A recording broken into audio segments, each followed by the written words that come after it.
What is going on, everybody? Welcome back to the channel. After Sound here, bringing you Splinterlands content every single day. We also stream right here on this channel as well as on Twitch, so make sure you come by and say hello. This video is also brought to you by my music, which is available anywhere you stream music under the name After Sound. And I do have a new song out recently called Dreamin', the Deep Source remix, so check it out. Let me know what you think, and I appreciate the support. Okay, guys, we are now 3 or so seasons, about a month and a half, into the Conclave Arcana era.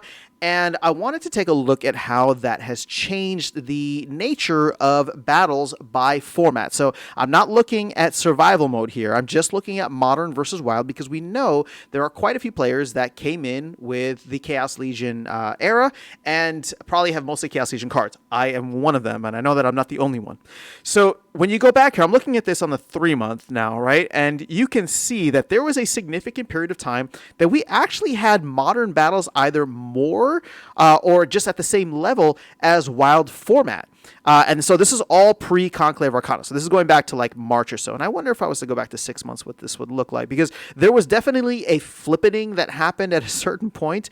Oh yeah, you can even see it here on like the 6 month, right? So you can see that wild, which is the purple, and blue, or light purple, I guess, is modern. So we were having more wild battles back all the way in, we'll say, December of last year. Then at some point in maybe March or so, people started flipping over to modern, and you could see modern taking over.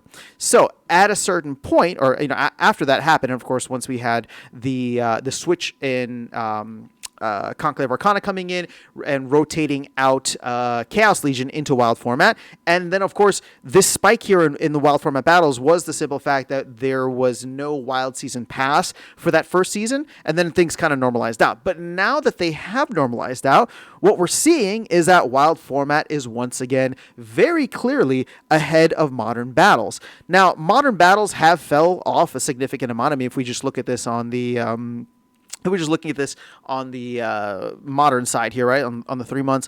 I don't know. We were at maybe like 25,000 battles, maybe 24,000. We dropped off significantly early on, right, to maybe 13,000, 14,000, which is a significant drop. But it has come up a little bit as I think people are starting to try and play a little bit more, or they're starting to build out their collections, and it makes more sense. Maybe even the foundation set is starting to get more players involved. Not to mention, we have also had an uptick in the amount of players that are coming into the game that are being guided into modern format. So all of that is a very good sign for modern format to continue growing despite the fact that the Chaos Legion era has completely ended, right? On the wild side, and this is where I think it should be hopefully a little encouraging. Obviously, this is throwing off the scale of the chart here, but we were at what, 22, 23,000 battles, and now we're at 24, 25, 26,000. So we didn't lose a ton of players, right?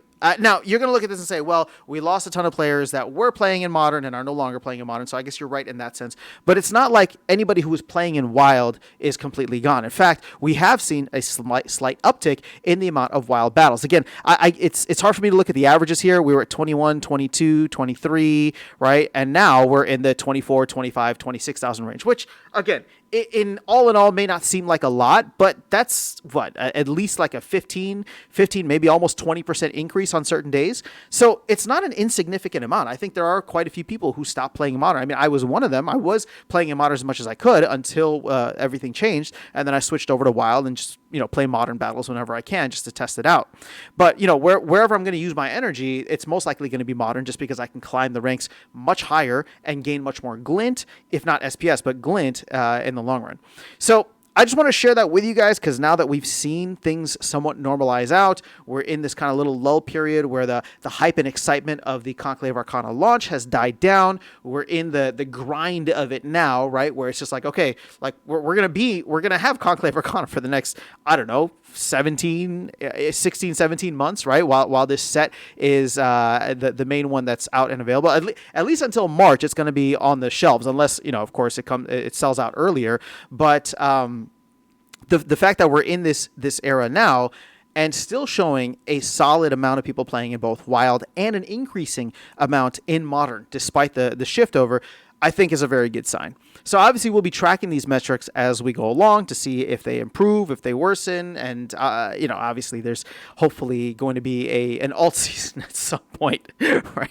I mean, my fingers are crossed, but it's been a Bitcoin bull run, so the Bitcoin maxi in me is very happy. But I'm hopeful that for Splinterlands' sake and for all of crypto gaming, there is some kind of alt season that helps to get a little bit more attention to these games. Because here's the thing: when I say like alt season, it's of course yes, I own a ton of SPS. I want alt season to go crazy, but I also just genuinely, if you take my bags out of it for a moment, right? I'm obviously biased there, and I'll close off with this.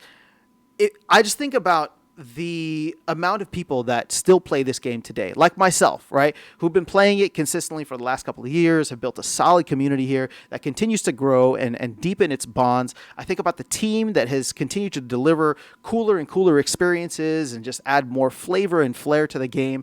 And it's like, you know what? I want them to be rewarded. Again, not with riches and fame and all this stuff, but just the confirmation, right? The validation of like, you've made something cool here, right? The team, the community, we've created something cool here.